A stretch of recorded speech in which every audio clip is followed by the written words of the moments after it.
It's Africa in view. It's been a season of protest from Kenya, Uganda, Nigeria, and in Kenya, the protest led to the successful withdrawal of the finance bill. But now the demand is for the president to step down.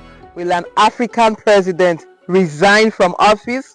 We go to Zimbabwe. So in Zimbabwe, there's been an arrest of protesters, activists who were actually protesting the detention of 77 opposition party members, and these guys were literally picked up in a very unceremonious ways. And I'm asking, is Zimbabwe a democracy? Because what we're seeing in Zimbabwe is happening in Guinea. In Guinea, the military junta blocked a 3-day planned protest, and the protesters had a simple demand: a return to civilian rule and release of activists that were kidnapped. And in fact, they said for anyone who protests, they will face criminal charges.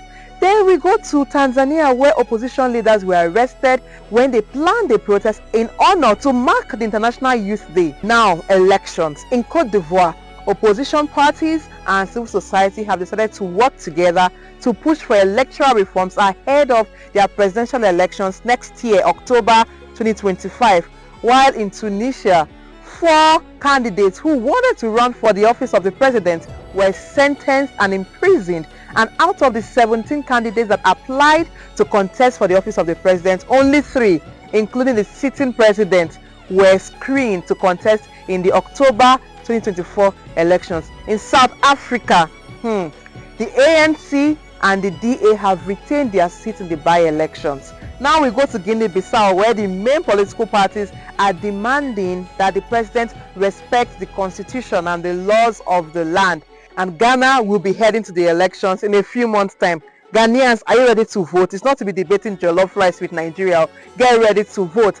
Interestingly, Ghana is ahead of Nigeria when it comes to women, because they just recently passed a gender equity bill to promote women inclusion in politics by at least 30%. Nigeria, what are you waiting for? You'll be debating jollof, but you cannot increase women participation.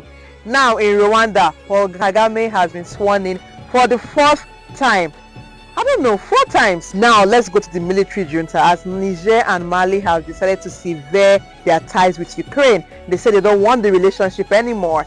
And now Senegal's Prime Minister Ousmane Sonko made a diplomatic trip to Mali to ask the military junta to return back to ECOWAS. And that is Africa in view.